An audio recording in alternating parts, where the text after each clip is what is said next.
thank you for turning up. And I just first of all want to congratulate all of the organizers for having put on such a spectacular event. It's not often that I see a program that is such high quality that I plan to actually be here for pretty much every talk. So I want to congratulate the organizers for achieving that. And I also just want to say how impressed I was with Keith's opening talk. I've been saying for a very long time that one of the things that we most severely lack in this movement is enough diversity of advocacy. I've been, out there on stage and on camera for a long time now, telling people that aging is rather a bad thing and we ought to fix it and that we can. But there have not been nearly enough other people giving that same message in their own words, in their own ways. And it is very largely thanks to Leaf that is now different, that there are people like Keith, like Oliver, and of course quite a few others now, out there helping to get this message across. It takes a lot of diversity there. I feel that I'm pretty good at what I do in terms of advocacy, but I have a particular way of saying things, and it resonates with some audiences and less well with others. So that's why we need the diversity. And I just want to say congratulations and thank you to everybody who's out there doing this along with me. So today, what I'm going to do is focus. I'm going to obviously give a bit of background because I know there are quite a few people here who are not all that familiar with the work that's gone on in this field over the years. But I'm also going to say a few things that some of you may not know about recent developments and generally give you a feel for why this is such an exciting time in the rejuvenation biotechnology movement, and indeed why it is becoming something that we can genuinely call an industry. So I'll start by reminding you of the situation from a financial perspective. As we all know, the longevity of the human race has been increasing quite rapidly over recent decades.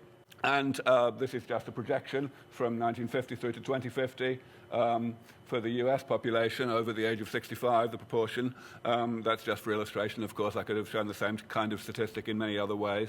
Now, of course, this is a huge success story. It's a cause for celebration because the reason it's happening is because we have done so well in preventing people from getting sick and dying early in life.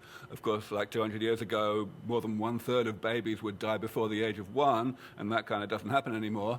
The statistics that Keith gave earlier with regard to the proportion of people who die of age-related ill health of one sort or another, being about 2/3. That's roughly what I got when I did that calculation first, more than a decade ago.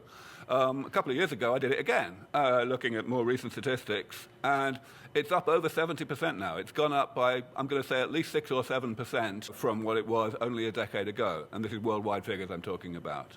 So, aging is by no means only a first world problem anymore. In the most recent longevity statistics, it's probably worth pointing out that we have now reached the point where there isn't a single country in the world whose average lifespan is less than 50. And there's not a single country outside of sub-Saharan Africa whose lifespan is less than 60. So that really tells you how global this problem is. And of course, it is a problem. Financially, it's a huge problem. This is, again, just for illustration, using US statistics. The red line is the growth of the US economy over the period from 1960 to 2010. And the blue line is the growth of medical expenditure in the US, which, drawn like that, doesn't look particularly scary, but it looks a hell of a lot more scary when you divide one by the other and you get the green line, which is the proportion of the US economy that is spent on medical care, in just 50 years going up from about 5% to about 18%.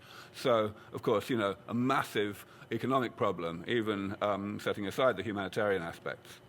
The thing that we really need to ask ourselves first in order to begin to analyze the question of how to defeat the process of aging and keep people truly young, truly youthful as they get older, the first question we need to ask is, why is this such a hard problem? Because, as I mentioned a moment ago, we have, of course, made huge successes in the past 200 years or so in bearing down on the aspects of ill health that used to kill so many people early in life. Why is it so much more difficult to do the same thing for the aspects of ill health that affect people later in life? It's not an obvious question, because let's face it, it was so easy.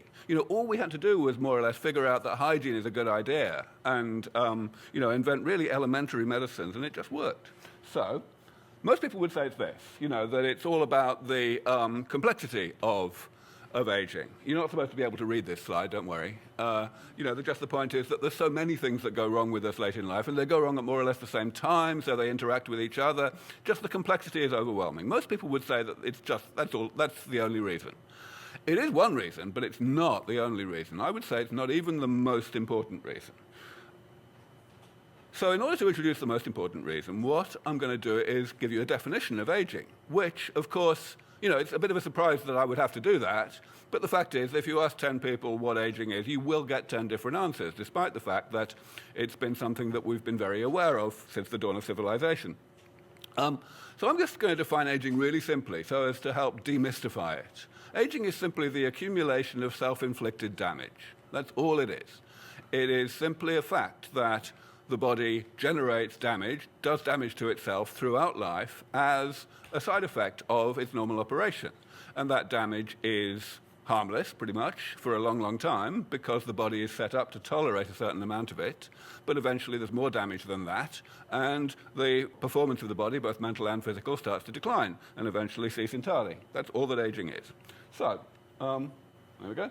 What do we do about it? Well, of course, currently, what we do about it, overwhelmingly, is we attack the pathologies of old age directly and try to eliminate them in rather the same way that we have historically succeeded in eliminating infections. And, of course, it's ridiculous. It's absurd to try to go about defeating the ill health of old age that way because of the definition of aging, that aging is a side effect of being alive. If the damage that is causing these pathologies is continuing to accumulate, then it's a matter pretty much of definition that any therapy that attempts to attack the consequences of that damage is going to become progressively less effective as time goes on, as the person gets older. It's just so obvious. But yet, that's where we spend all the money, almost all the money these days. It's crazy. Now, of course, I'm not the first person to point this out, but still, I think it bears real consideration why we think this way, why we keep making this mistake as a civilization. And ultimately the answer is because of another mistake that we make, a really fundamental one, in the way that we think about what aging is. Aging is simply this side effect of being alive, but the way we like to think about it is a bit different from that. If you ask people, in what ways can people get sick? Can someone get sick? Then the answer you will almost always get is something like what I'm representing on this table here. People will say, well, there's infectious diseases, that's column 1. Then there's column 2 with the genetic diseases that some of us inherit from our parents. Then there's column 3, the big one, the age-related diseases, the chronic progressive things like Alzheimer's and most cancers and so on. And then most people would say that way out in the stratosphere, there's this completely different thing called aging itself that isn't even remotely like disease, and it's like, inevitable and natural and universal and all that kind of nonsense. And the fact is that the impression one is given is that aging is somehow, off limits for medicine, and that we shouldn't even be thinking about the idea of applying medicine to it. And of course, when you ask, well, what is aging? People will say that, well, it consists of these rather nebulous, poorly defined things like, frailty and sarcopenia, which is, of course, the loss of muscle as we get older. Sarcopenia, actually, has also only just made it into the ICD codes that Keith mentioned earlier in ICD-10 as a condition that, actually has a code now. Before that, it was just not even considered to be a medical condition. It's insane. So what's wrong with this? What's wrong with it is that it just flies in the face of a real definition of aging. So I've told you so far, aging is a consequence of being alive. It's the accumulation of damage in the body, and that damage eventually exceeds the ability of the body to tolerate it. But the point is here, I could have given exactly the same definition if I were defining aging of a car or an aeroplane or any other man-made machine. The fact is, it's a consequence of physics, not biology, that aging happens. Aging is just the same thing.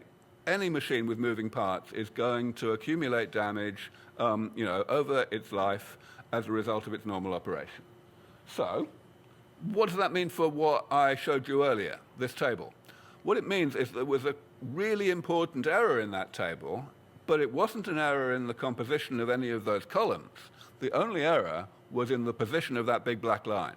The thick line should really be where it is in this version of the table, which emphasizes two things.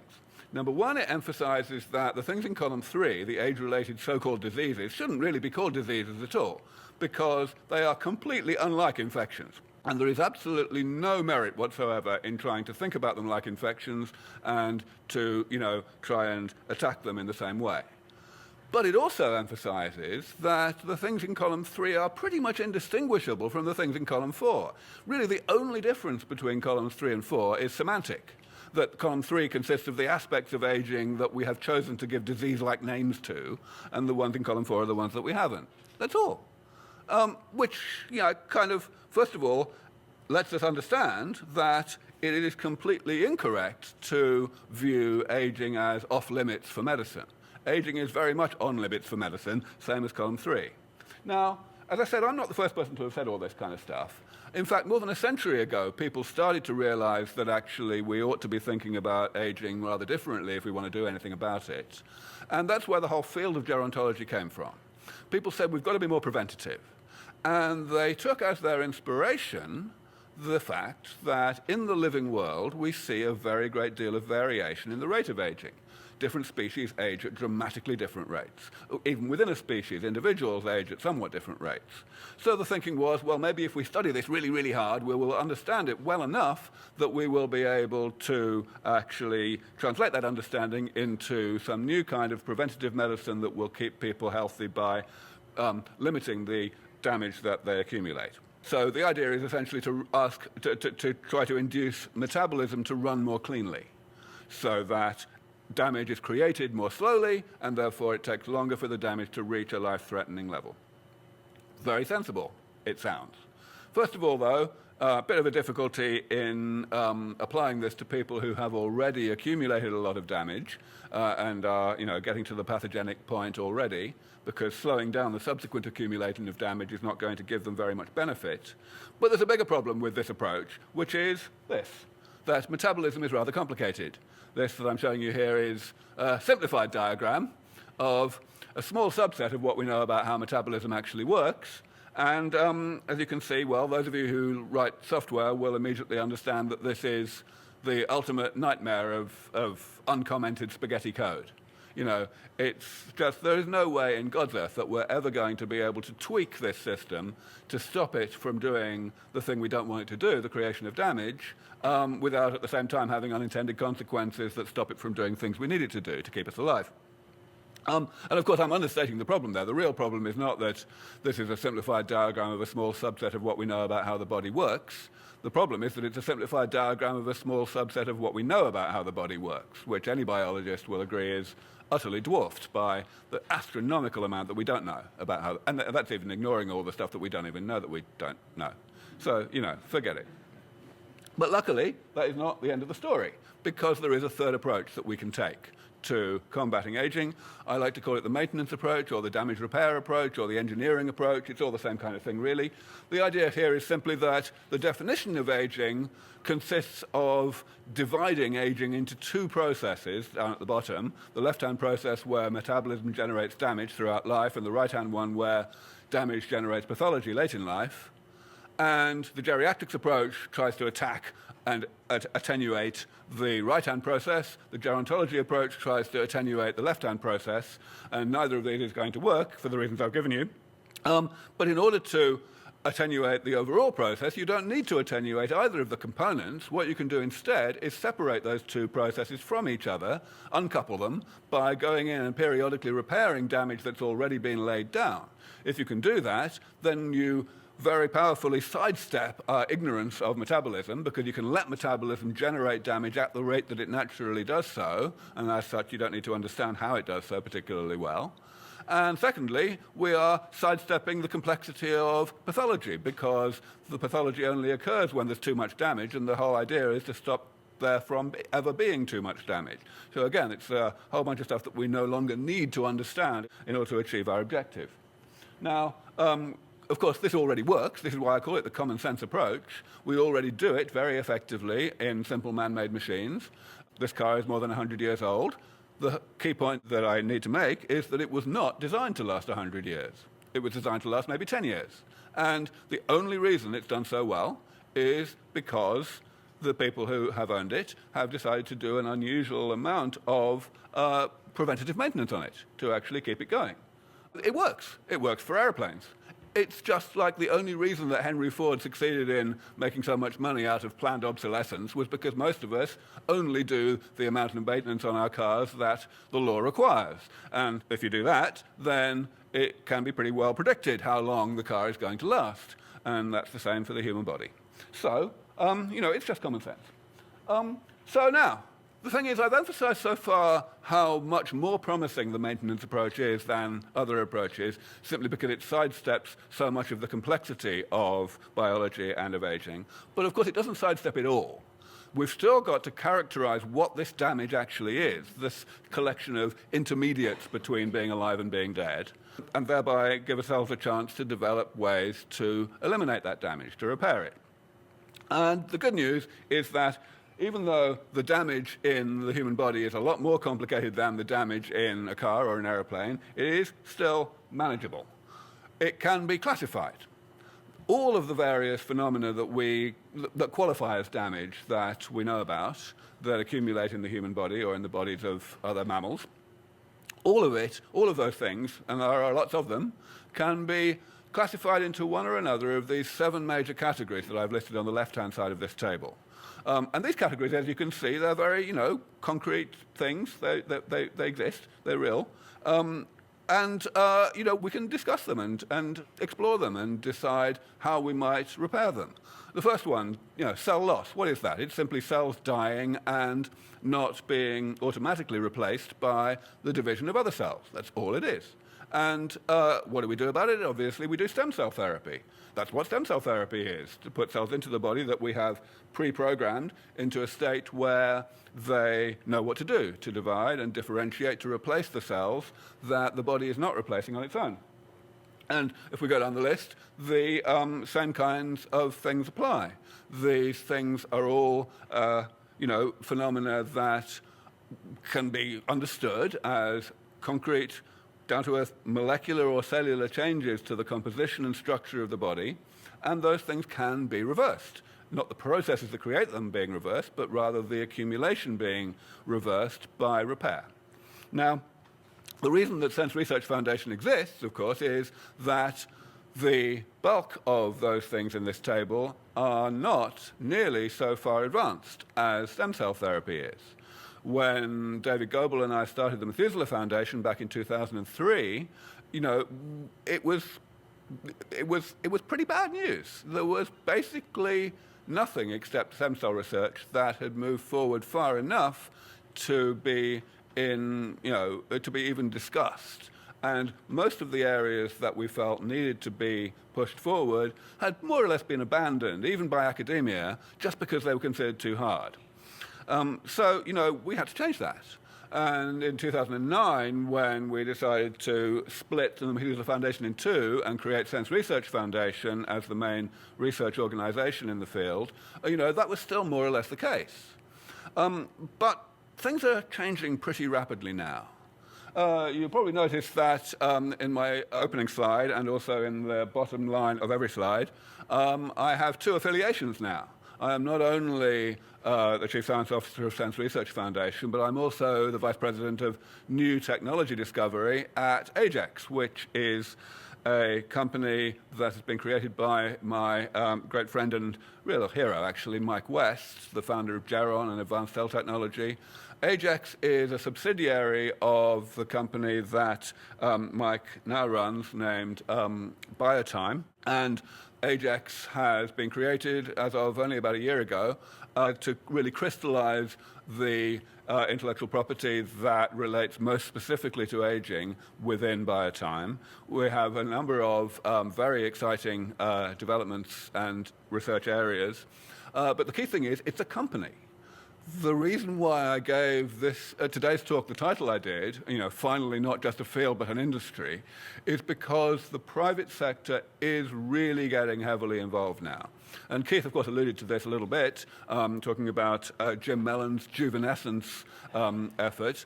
Keith mentioned that Jim wrote this book called Juvenescence, which is all about this field, but maybe I should amplify that a little bit by mentioning that Juvenescence is also a company which is investing heavily in this world. It's put a fair bit of money into Ajax, actually, among other things.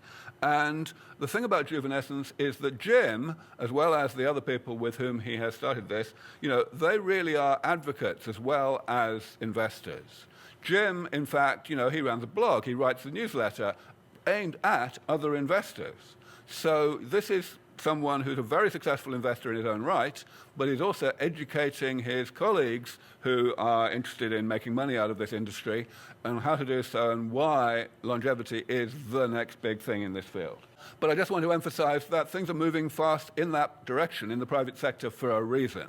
The reason they're doing so is because, well, in contrast to the situation a decade ago when SENS Research Foundation was created, the projects that are most challenging and are most important in this area have now moved to a point of sufficient proof of concept that a value proposition can be made, that the dots can be joined in a sufficient manner to actually give people the sense that they can invest rather than just philanthropically support all of this.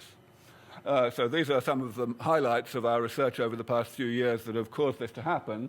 The first three of these are papers that we published which really broke ground sufficiently to allow companies to be formed in each case. The third one there, the antibodies create a cleaving type of amyloid that affects the heart, is a company that I'll give a particular shout out to because I know that one of the principals in that company, Richard Massey, is here today, and I'm sure he'd be interested in speaking to any investors about that. They are raising funds right now. A number of the other talks that we'll be hearing today are also by people who are involved in companies that have spun out from SENS Research Foundation. So, this is very much an industry now for that reason. It's very much an industry that's becoming mainstream. This is our scientific advisory board, consists of world-leading scientists across the board who are working in all of the areas that we believe are important in this field. And, they are very much strong endorsers of the damage repair approach. This is a picture that you've seen already today, and if you come to gerontology meetings, you see it in every other talk. This is the key figure from a paper that came out about 5 years ago called The Hallmarks of Aging, which is a root and branch reinvention of the damage repair concept that I put forward more than a decade previously.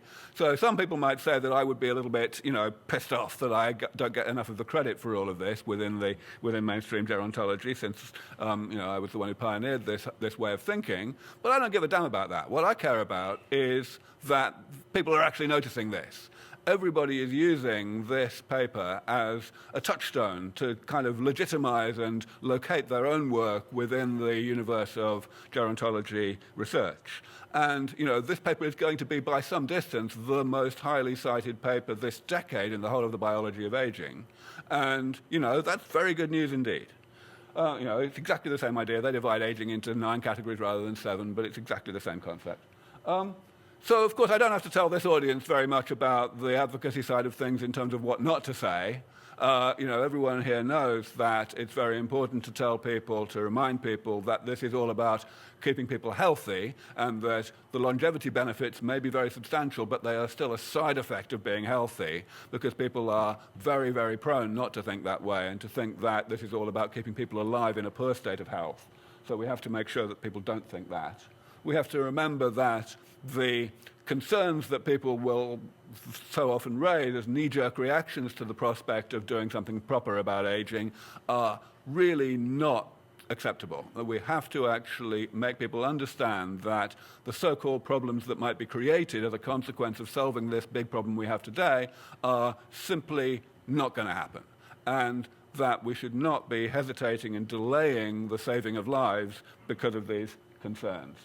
I'll just end by whipping through a few of the companies that we've spun out. iCore will be presented by Kelsey Moody after lunch, if I'm not mistaken. A company that is probably our real poster child of spin-outs. It's done extremely well in terms of the range of work that they've been able to do and the money they've been able to raise. Covalent is the company I mentioned a moment ago, amyloid immunology company, which Richard Massey is here representing. Aragos is a company that I ought to mention, run by the person who was our chief operating officer for several years. It's working on organ transplantation via organ cryopreservation using a really amazingly exciting new technology called persiflation, which I can talk about myself if anyone's interested in hearing about it.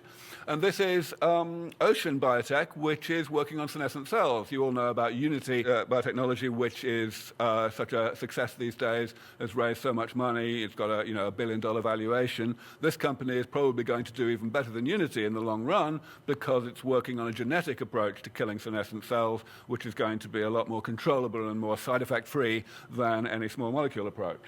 But I always have to emphasize that the non-profit SENS Research Foundation continues to be the absolutely essential engine room of all of this, without which these projects just wouldn't get far enough along to be sufficiently proven to get investment. And that's going to continue to be true for quite some time. I'm not in any danger of being able to declare victory anytime soon. So we definitely need a lot more money in the philanthropic side of this as well as the investment side. We believe that pretty much everything that needs to be done has the potential to be in clinical trials by 2021. Some of the things maybe take a little longer than that, but that's our aim, and we emphasize that really in order to focus investors on the fact that the timeline here is realistic as an investment prospect. I wrote this book quite a long time ago now, but I still recommend it. It covers the science of all of this in excruciating detail, but it's written in a manner that non-specialists ought to be able to understand. And I don't know whether there's any time for questions, but I will be here all day if anyone wants to grab me. Thanks very much.